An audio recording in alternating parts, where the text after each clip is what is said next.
அடுத்தபடியாக கதாநாயகி மேக்னா அவர்களுக்கு சால்வை அணிவிக்கப்படுகிறது.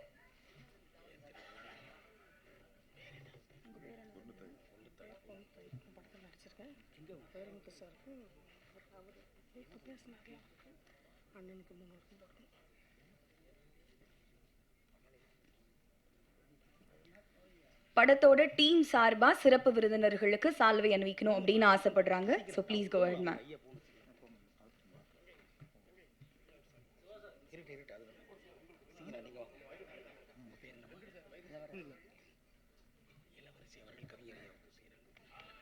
படத்தில் நடித்திருக்கக்கூடிய பொன்னுத்தாயி அவர்கள் சிறப்பு விருந்தினர்களுக்கு மரியாதை செலுத்துகிறார்கள்.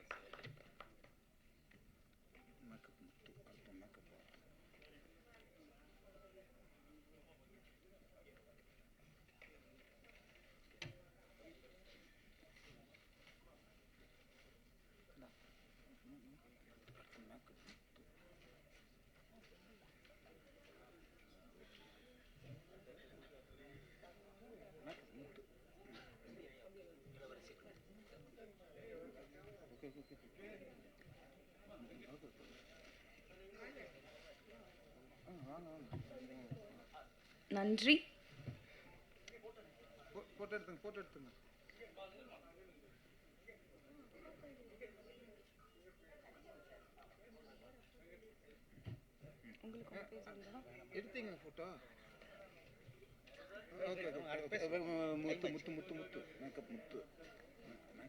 மேக்கப் மேன் முத்து அவர்களை அன்போடு மேடைக்கு அழைக்கிறோம்.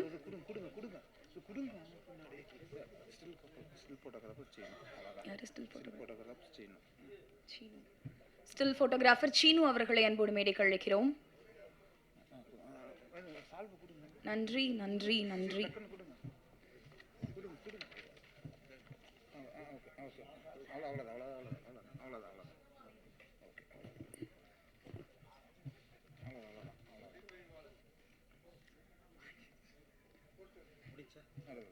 அடுத்தபடியாக PRO வெங்கட் அவர்களுக்கு சால்வை அணிவிக்கப்படுகிறது.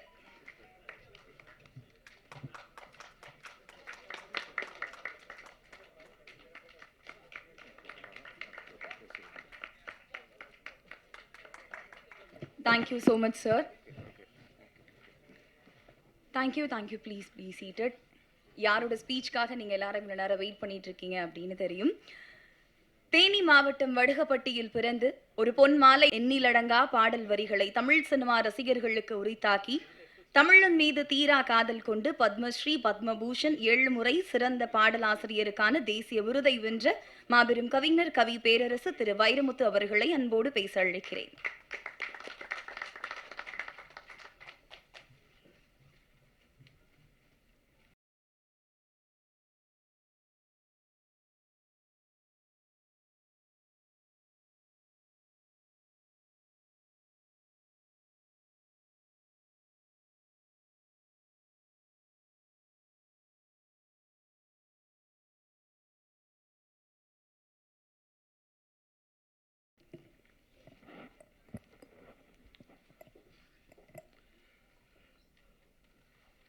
இந்த விழாவுக்கு சிறப்பு வருகை தந்திருக்கிற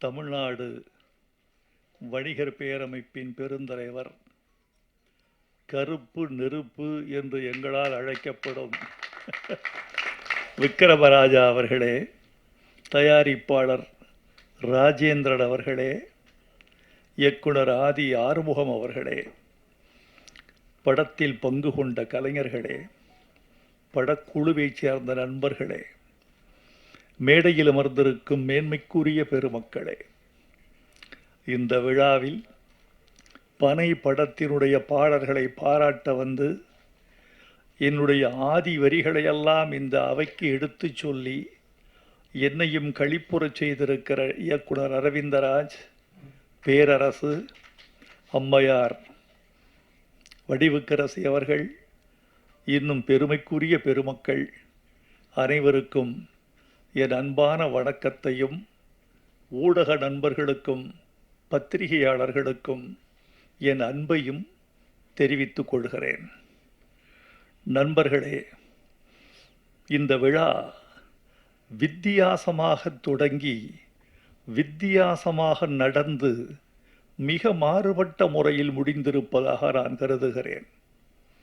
ஒரு படத்தின் பாடல்கள், ஒரு படத்தின் கலைக்கூறுகள், ஒரு படத்தின் அழகியல், இவற்றோடு முடிவதுதான் ஒரு திரைப்பட பாட்டு வெளியீட்டு விழாவின் சம்பிரதாயங்கள் அல்லது கண்மூடித்தனமான மரபுகள். ஆனால் அதை தாண்டி இந்த விழா சமூகம் குறித்து பேசியிருக்கிறது, மண் குறித்து பேசியிருக்கிறது, மண்ணின் தாவரமான பனையை குறித்து பேசியிருக்கிறது. இந்த பனை என்பது படத்தின் பெயர் அல்ல. இந்த பனை என்பது மண்ணின் பெயர், மக்களின் பெயர், நம்முடைய கலாச்சாரத்தின் குறியீடு என்று நான் கருதுகிறேன். ஒரு படத்திற்கு தலைப்பு மிக மிக முக்கியம். என்னை பொறுத்து கொண்டால் நான் ஒரு செய்தியை சொல்ல வேண்டும் என்று ஆசைப்படுகிறேன். கடந்து போய்விடுவது என்பது எளிது. ஆனால் கடந்து போகிற பொழுதே கருத்து சொல்வது ஒரு கருத்தாளரின் உரிமை, மரபு என்று நான் கருதுகிறேன். இப்போது வருகிற தமிழ் திரைப்படங்களின் பெயர்களை பார்த்தால் நான் கொஞ்சம் துக்கப்படுகிறேன், சில நேரங்களில் வெட்கமும் படுகிறேன். அந்த பெயர் எனக்கு ஒன்றையும் குறிப்பிட்டு சொல்லவில்லை. அது வெறும் ஒரு சொல்லாக இருக்கிறது. தமிழில் சொற்களுக்கா பஞ்சம்? தமிழில் தலைப்புகளுக்கா பஞ்சம்? தமிழில் அழகான சொல்லாடல்களுக்கா பஞ்சம்? நல்ல பெயர்களை, தனித்துவமான பெயர்களை ஏன் நீங்கள் சூடக்கூடாது என்று பார்க்கிறேன். பத்திரிகைகளில் அந்த அதிகாலை செய்திகளை புரட்டி பார்க்கிற பொழுது, தலைப்புகளை பார்க்கிற போது, அடுத்த பக்கம் செல்வதற்குள் அந்த தலைப்பு ஒரு மின்னலை போல் என் மூளையை கடந்து முடித்து விடுவதை பார்க்கிறேன். தலைப்பு என்றால் நெஞ்சில் தைக்க வேண்டாமா? என் இருதயத்தில் சென்று பசை போட்டு ஒட்டிக்கொள்ள வேண்டாமா? என் நா திருப்பி உச்சரிக்க வேண்டாமா? ஒரு தலைப்பு என்பது ஒரு படத்திற்கு ஒரு கருத்தை சொல்வதாகவும், இன்னொன்று ஒரு காட்சியை விரியச் செய்வதாகவும், அது குறித்த எதிர்பார்ப்பை ஏற்படுத்துவதாகவும் அமைய வேண்டும் என்றுதான் நம்முடைய முன்னோர்களெல்லாம் தலைப்பு வைத்தார்கள். பழைய தலைப்புகளை எல்லாம் பார்த்தால் அந்த தலைப்பில் கதை வரும். மங்கையர் உள்ளம் மங்காத செல்வம் என்றால் ஒரு சமூகத்தின் பண்பாடே வந்துவிடும். கணவனே கண்கண்ட தெய்வம் என்று சொன்னவுடன் ஒரு கலாச்சாரத்தின் விழுமியம் வந்து விடுகிறது. அதெல்லாம் பழசு என்று நமக்கு தெரியும். ஆனால் அந்த வழியில் வருகிறவர்கள் தலைப்புகளில் ஒரு ஆழ்ந்த கவனத்தை செலுத்தி நிகழ்காலத்தின் பொருள் குறித்தும், நிகழ்காலத்தின் மாற்றம் குறித்தும், நம்முடைய விழுமிய போக்குகள் எது விழுகிறது எது எழுகிறது என்பது குறித்தும் இந்த தலைப்புகள் ஏதாவது மக்களுக்கு சொல்லி செல்ல வேண்டும் என்று நான் விரும்புகிறேன்.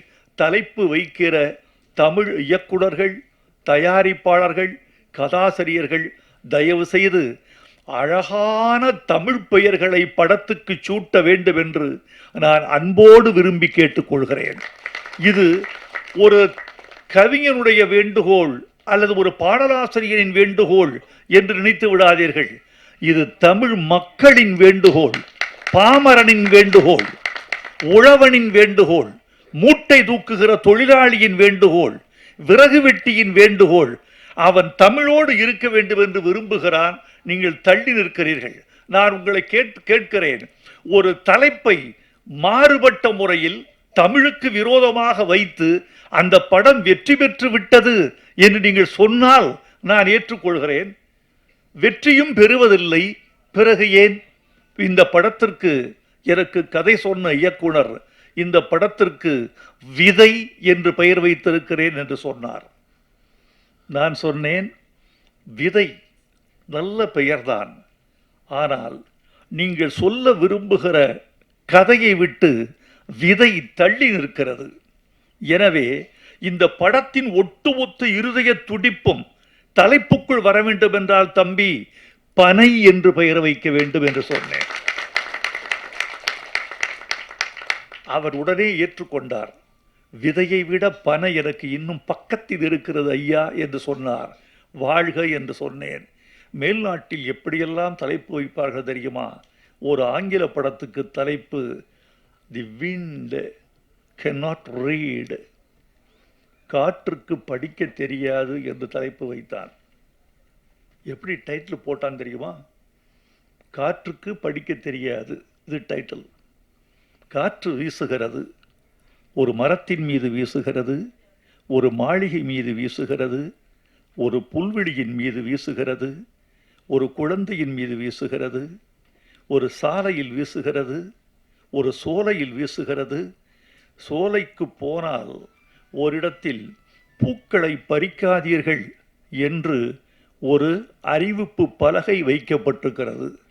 இப்போது காற்று வேகமாக அடிக்கிறது, பூக்கள் புல்வெளியில் உதிர்கின்றன. அங்க போட்டிருக்கான் காற்றுக்கு படிக்க தெரியாது. உங்களுடைய கரவொலி அந்த படத்திற்கு திரையரங்கில் விழுந்திருக்குமா, விழுந்திருக்காதா? அதுதான் வேண்டும். ஒரு தலைப்பு உங்களுக்குள் ஒரு பரவசத்தை உண்டாக்க வேண்டும். டெல்லியில் ஒருவன் தன் சுயசரிதியை எழுதினான். எழுதிவிட்டு மை ஸ்டோரி என்று தலைப்பு வைத்தான். 100 பிரதிகள் கூட விற்கவில்லை. என்ன என்று யோசித்து பார்த்தான். அட்டையை கிழித்தெறிந்து விட்டு இன்னொரு தலைப்பு வைத்தான். ஒரே நாளில் 3000 பிரதிகள் விற்று விட்டன. அவன் வைத்த தலைப்பு மை ஸ்டோரிகிறத மாற்றி என் மகனின் தந்தையின் கதைன்னு வச்சான். அது அவன் கதை தான். அது அவன் கதை தான். என் அதே தலைப்பு தான், என் மகனின் தந்தையின் கதைன்னு சொன்ன ஏதோ விவகாரமா இருக்கே என்று உள்ளே வந்தான். நண்பர்களே, இந்த பனை என்ற ஒரு குறியீட்டை பற்றி உங்களுக்கு சில செய்திகள் சொல்லியாக வேண்டும். இந்தியாவில் 11 கோடி பனைமரங்கள் இருக்கின்றன. இந்த 11 கோடி பனைமரங்களில் 6 கோடி பனைமரங்கள் தமிழ்நாட்டில் மட்டும் இருக்கின்றன. இந்த பனை என்பது தமிழ்நாட்டு தாவரம். ஆப்பிரிக்காவிலிருந்து மனித இனம் மடகாஸ்கர் தாண்டி இந்தியா வழியே வந்து ஆஸ்திரேலிய கரையில் சென்று குடியேறிய காலத்தில் கடத்தி வரப்பட்ட மரம் பனைமரம். இந்த பனைமரத்தை சாதாரணமாக கருத வேண்டாம், வெறும் மரம் என்று. நம்முடைய முடியாட்சியோடு சம்பந்தப்பட்டிருக்கிறது, நமது கலாச்சாரத்தோடு சம்பந்தப்பட்டிருக்கிறது. சேர சோழ பாண்டியர்களுக்கு 3 கொடி இருப்பது தெரியும். சோழனுக்கு புலிக்கொடி, பாண்டியனுக்கு மீன்கொடி, சேரனுக்கு விற்கொடி என்பது உங்களுக்கு தெரியும். இந்த 3 மன்னர்களுக்கு 3 மாலைகள் இருந்த கதை தெரியுமா? பாண்டியனுக்கு வேப்பம்பூ மாலை, சோழனுக்கு ஆத்தி மலர் மாலை, சேரனுக்கு பனம்பூ மாலை. சேர மன்னன் தனது நெஞ்சில் அணிந்த அடையாள பூவாக, தேசிய பூவாக அவன் கருதியது பனம்பூவை. பனம்பூ மாலை அணிந்தவன் சேரன் என்பது நம்முடைய வரலாறு. இந்த பனை மாதிரி தாய் கூட கொடுக்க முடியாது.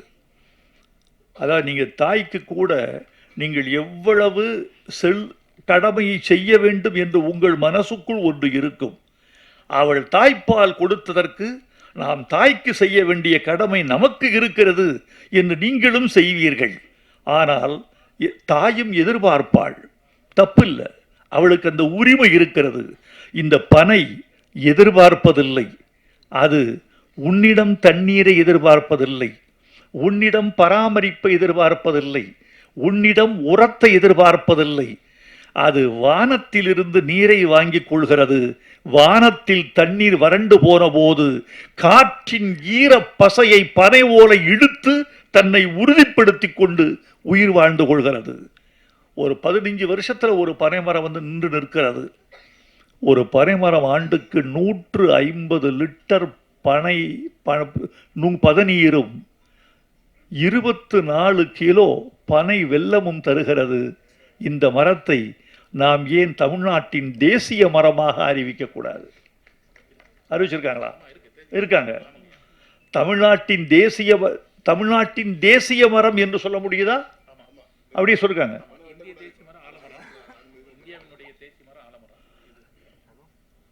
பனைமரத்தை தமிழ்நாட்டின் தேசிய மரமாக அறிவித்துவிட்ட செய்தி சொல்லுகிறது பனைமரம் எவ்வளவு இந்த நாட்டில் உணரப்பட்டிருக்கிறது என்று. இந்த பனைமரத்தை நாம் வெறும் தலைப்பாக மட்டும் கருத வேண்டாம் தோழர்களே. பனை சார்ந்த வாழ்க்கை, அந்த வாழ்க்கையோடு கூடிய மனிதர்கள், இவர்களின் கதையாக இந்த பனை இருக்க வேண்டும் என்று நான் விரும்புகிறேன். இந்த பனையை, காட்சியை இன்றுதான் உங்களோடு நான் நின்று பார்த்தேன். எனக்கு மகிழ்ச்சி. படத்தில் வெற்றியின் கூறுகளை பார்த்தேன். முழு படத்தை பார்க்காமல் கருத்து சொல்வது அவ்வளவு உகந்ததல்ல. என்னுடைய விருப்பத்தை தெரியப்படுத்திக் கொள்கிறேன். இந்த படம் வெற்றி பெற வேண்டும் என்பது என் விருப்பம், வெற்றி பெற வேண்டும் என்பது என் வாழ்த்து. அதற்குரிய கூறுகள் இந்த படத்தில் இருக்கும் என்று உங்களைப் போலவே நானும் எதிர்பார்க்கிறேன். இந்த படத்திற்கு பாட்டு எழுதினேன். மணிலால் கீரவாணியிடம் இருந்தவர் வந்து இசையமைத்து கொடுத்தார். அவருக்கு என் வாழ்த்துக்களை தெரிவித்துக் கொள்கிறேன். ராஜேந்திரன் கிடைத்தார் தயாரிப்பாளராக. பனைமரம் போல ஒருத்தர் வந்தார்.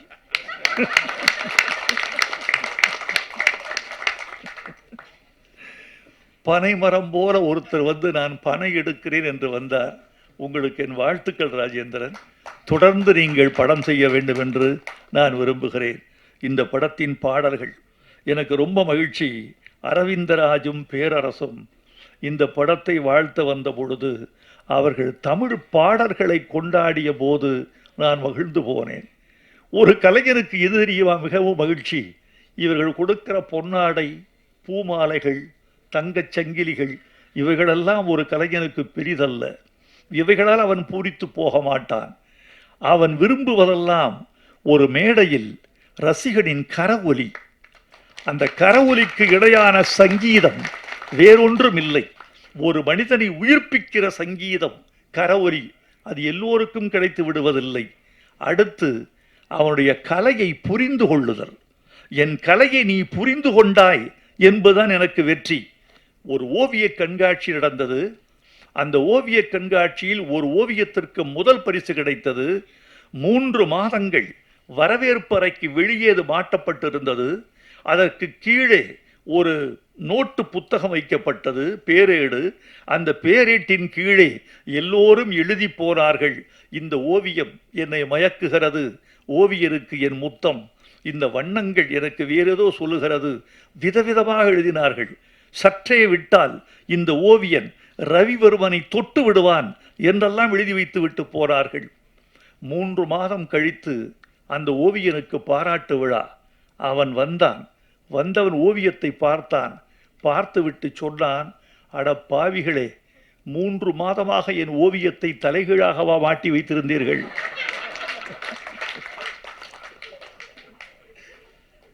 என்னை பாராட்டி புரியாமல் பாராட்டி இருக்கிறீர்கள். என் ஓவியத்தை புரிதல் தான் நான் கேட்கிற முதல் பரிசு. எனக்கு விருதெல்லாம் என் ஓவியம் ரசிக்கப்பட்டு விட்டது, தூய்க்கப்பட்டு விட்டது, என் கலையின் ஜீவனாடி அறிந்து கொள்ளப்பட்டு விட்டது என்பதுதான் ஒரு கலைஞன் வேண்டுகிற மிகப்பெரிய யாசகம். அந்த யாசகத்தை நான் இவர்களுக்கு கேட்கவில்லை. ஆனால் இந்த பெருமக்கள் எல்லோரும் சொர்க்கோ, பேராசிரியர் சொர்க்கோ தமிழ்நாட்டில் ஒரு முக்கியமான பேச்சாளர், பேராசிரியன், நல்ல பாடலாசிரியன், நல்ல எதிர்காலம் உள்ளவர். அரவிந்தராஜ் ஊமை விழிகள் செய்தவர். பேரரசு தமிழ்நாட்டு இயக்குநர்களில் முன்னணி இயக்குநர்களில் முக்கியமானவர். இவர்களெல்லாம் தமிழுக்கு ரசிகர்களாக இருக்கிறார்கள் என்பது எவ்வளவு பெரிய விஷயம். பாட்டை புரிந்து கொள்வதற்கு கொஞ்சம் தமிழின் விசாலம் வேண்டும். நான் தமிழர்களை எல்லாம் தமிழை ரசிக்கிறார்கள் என்றுதான் நம்புகிறேன். நான் நம்புவதற்கு காரணமே, தமிழ்நாட்டு மக்கள் பழமொழிகள் படித்து வந்தவர்கள், விடுகதை போட்டு வந்தவர்கள்.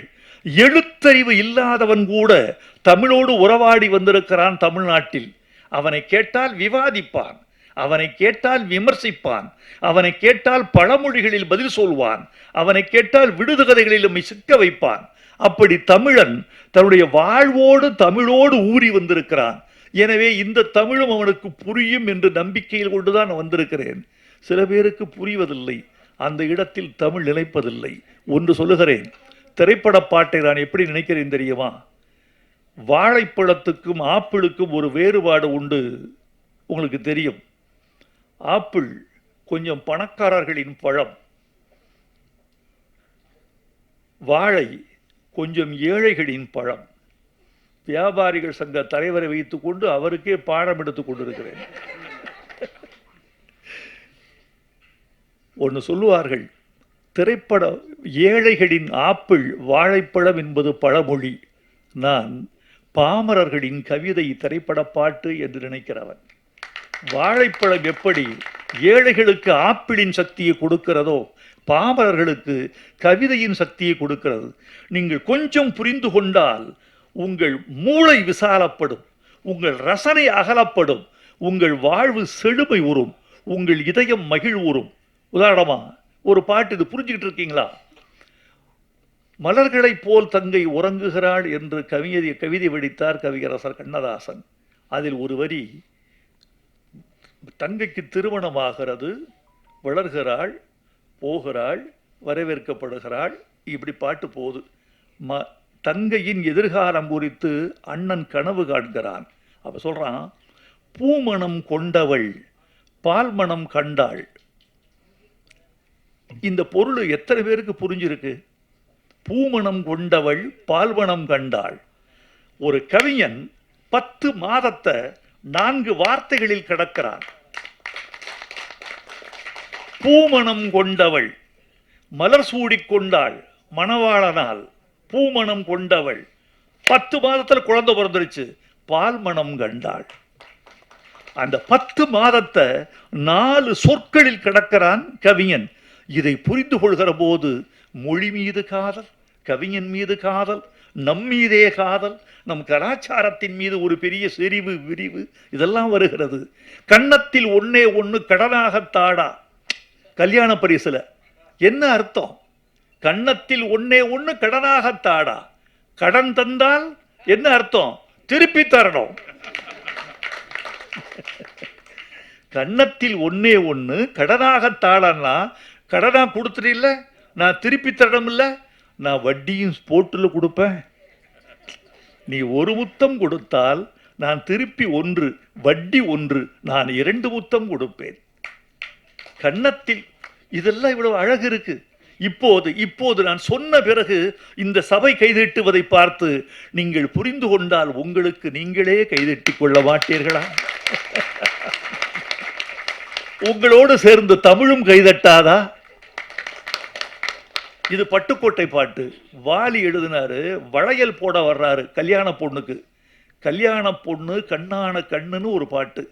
அதுல பொண்டாட்டி புருஷன் 2ஆக இருந்தால், இது வரைக்கும் தான் தெரியும், பொண்டாட்டி புருஷனுக்கும் பொண்டாட்டிக்கு சண்டை, 2 பேரும் ஒன்னா இருக்கணும், ஆனா 2ஆ இருக்காங்க. இந்த வளையல் போட்டா என்ன ஆகும்? பொண்டாட்டி புருஷன் 2ஆக இருந்தால் சராசரியா எப்படி எழுதுவான் ஒருத்தன்? 1ஆக செய்யும் வளையல், அப்படித்தான் எழுதுவான். பொண்டாட்டி புருஷன் 2ஆக இருந்தா 1 சேர்த்துரும் 2 பேரையும், அப்படிதான் எழுதுவான். வாலி எழுதினாரு, பொண்டாட்டி புருஷன் 2ஆக இருந்தால் 3ஆக செய்யும் வளையல்.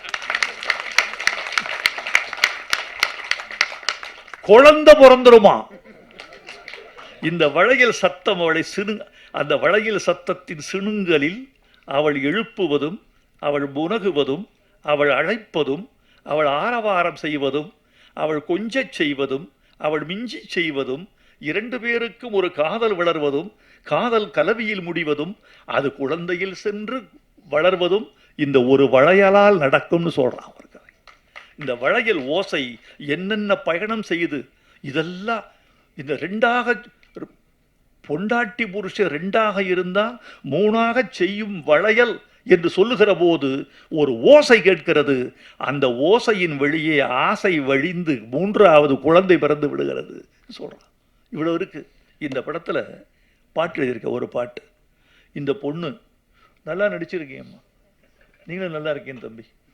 அந்த பொண்ணை பக்கத்தில் ஒரு அழகான பெண்ணை வைத்துக்கொண்டு நீங்கள் அதை கவனிக்காமல் போகிறது மாதிரி ஒரு தண்டனை வேறு எதுவுமே கிடையாது.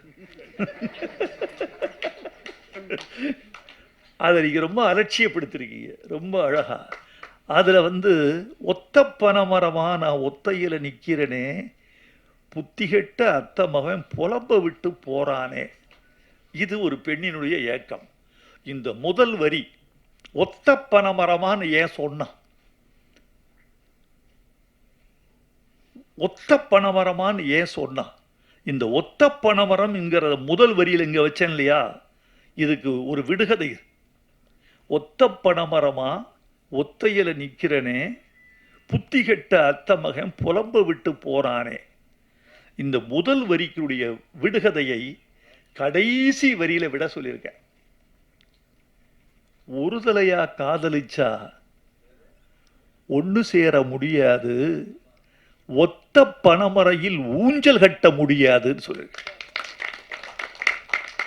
ஒத்த பனைமரத்தில் ஊஞ்சல் கட்ட முடியாது, கிளைகளற்ற மரம்.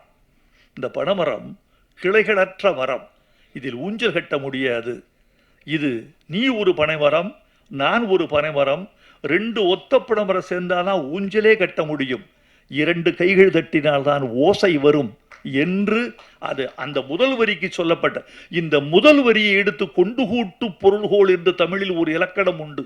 இந்த கொண்டுகோட்டு பொருள்கோள் மூலம் இந்த முதல் வரியை எடுத்து கொண்டு போய் கடைசி வரியில் இணைத்தால் இந்த பாட்டுக்குரிய பின்னணியும் அந்த ஒரு பெண்ணின் வலியும் அதுக்குரிய காதல் துடிப்பும் அதெல்லாம் சேர்ந்து வரும்.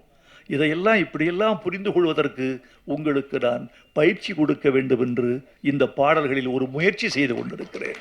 அவ்வளவுதான். நண்பர்களே, இந்த விழாவுக்கு அண்ணன் விக்ரமராஜா வந்தது எனக்கு பெரிய பெருமையாக இருக்கிறது. நீங்கள் வந்ததில் எவ்வளவு அழகழகான செய்திகளை சொன்னீர்கள், உங்கள் வாழ்க்கையை சொன்னீர்கள், பனையின் பெருமையை சொன்னீர்கள், தமிழ்நாட்டு மக்களின் வலியை சொன்னீர்கள். எங்கு போனாலும் வியாபாரிகளை விட்டு கொடுக்க மாட்டீர்கள். அதோடு சேர்ந்து முதலமைச்சருக்கு ஒரு கோரிக்கை வைத்து விட்டீர்கள். எங்கே வந்தாலும் நீங்கள் நீங்களாகவே இருப்பீர்கள். சந்தன மரத்தை தேய்த்து தேய்த்து ஒரு பிறப்பங்குச்சியாக மாற்றினாலும் அது சந்தனத்தினுடைய வாசனையைத்தான் கொடுக்குமே தவிர எந்த மேடைக்கு போனாலும் நீங்கள் நீங்களாகவே இருக்கிறீர்கள். வந்திருந்த பெருமக்களுக்கு நன்றி, ஊடகத்தார்க்கு நன்றி, உங்களுக்கு நன்றி. நண்பர்களே, இன்றைக்கு ஒரு படம் தயாரிப்பது எளிது. பணம் இருந்தால், நல்ல கலைஞர்களின் துணை இருந்தால் படம் தயாரித்து விட முடியும். எது கடிது தெரியுமா? ஒரு படத்தை வெளியிடுவது. அந்த படத்தை வெளியிடுவது அவ்வளவு எளிதான காரியம் அல்ல. பணம் இருந்தால் மட்டுமே கூட படத்தை வெளியிட முடியாது. திரையரங்குகள், காலம், சூழல் எல்லாம் வேண்டும். எல்லாவற்றையும் விட இந்த படத்தை பார்ப்பதற்கு தமிழர்களின் தயாரான மனநிலை வேண்டும். அந்த மனநிலையை தயாரித்து கொண்டு இந்த படத்தை நீங்கள் நல்ல முறையில் வெளியிட வேண்டும். பனை வெற்றி பெற்றால் சிறு தயாரிப்பாளர்கள் வெற்றி பெறுவார்கள். இங்கு ஒரு செய்தி மீண்டும் மீண்டும் சொல்லப்பட்டது. வைரமுத்து இந்த விழாவுக்கு வந்திருப்பது எங்களுக்கு பெருமை, பல விருதுகள் பெற்றவர் இந்த சின்ன விழாவுக்கு வந்திருக்கிறார் என்று. தயவு செய்து அந்த கருத்தை நீங்கள் திருத்திக் கொள்ள வேண்டும். இந்த விழாவுக்கு வருவதனால்தான் நான் விருது பெறுகிறேனே தவிர, இந்த விழாவுக்கு வருவதெல்லாம் தான் நான் பெருமை உறுகிறேனே தவிர, நான் பெரியவன் அதனால் இந்த விழாவுக்கு வந்தேன் என்று நான் ஒருபோதும் கருத மாட்டேன். ஏனென்றால் எவனுக்குள் என்ன குணம், எவனுக்கு என்ன பலம் கண்டதில்லை ஒருவருமே. ஒரு விதைக்குள்ளே அடைபட்ட ஆலமரம் கண்விழிக்கும், அதுவரை பொறுமனமே என்று எழுதியவன் நான். எனவே என்னை தேடி புதிய இயக்குனரோ புதிய இசையமைப்பாளரோ வருகிற போது எந்த புற்றுக்குள் எந்த பாம்போ என்று பார்க்காமல் எந்த விதைக்குள் எந்த விருட்சமோ என்றுதான் நான் பார்க்கிறேன். அப்படி ஒரு தயாரிப்பாளர், ஒரு இசையமைப்பாளர், ஒரு இயக்குனர் வந்த பொழுது இவர்களுக்குள் ஒரு பாரதி ராஜா, இவர்களுக்குள் ஒரு சங்கர், இவர்களுக்குள் ஒரு மணிரத்னம் இருந்துவிட மாட்டார்களா என்றுதான் நான் கருதி பார்க்கிறேன். அதனால் நீங்கள் எல்லோரும் வளர வேண்டும். எனக்குரிய ஆசை, நான் நீண்ட காலம் திரையுலகில் பயணித்து கொண்டே இருக்கிறேன். ஒரு 4 தலைமுறையை பார்த்து விட்டேன். எல்லா தலைமுறைக்கும் பொதுவான ஒரே ஒரு குணம் வெற்றியும் தோல்வியும். எல்லா தலைமுறையிலையும் வெற்றி ஒரு பாதி, தோல்வி ஒரு பாதி. இது மாற்றமே இல்லை. வேறு எதில் மாற்றம் இருக்கிறது என்று சொன்னால் முயற்சியில் மாற்றம் இருக்கிறது. தோல்விகளுக்கு பிறகு அந்த தோல்விகளை உரமாய் போட்டு மீண்டும் எழுந்து கொள்ள வேண்டும் என்பது பழைய தலைமுறைக்கு இருந்தது, புதிய தலைமுறைக்கு குறைந்திருக்கிறது. புதிய தலைமுறைக்கு ஒரு வார்த்தை, தோல்விகளை எல்லாம் பாடங்களாக கற்றுக்கொள்ளுங்கள், அடுத்தடுத்து முயற்சி செய்யுங்கள், பனை வெற்றி பெற வேண்டும். இந்த பனை ஒரு பெரிய சிறப்பு உண்டு. பனைக்கு எந்த மரமும் புயலில் சாய்ந்து விடும், எந்த மரமும் வெயிலில் காய்ந்து விடும். ஆனால் எந்த புயலுக்கும் சாயாத மரம், எந்த வெயிலுக்கும் காயாத மரம் பனை. அந்த பனை போல் இந்த படக்குழு வாழ்க என்று வாழ்த்தி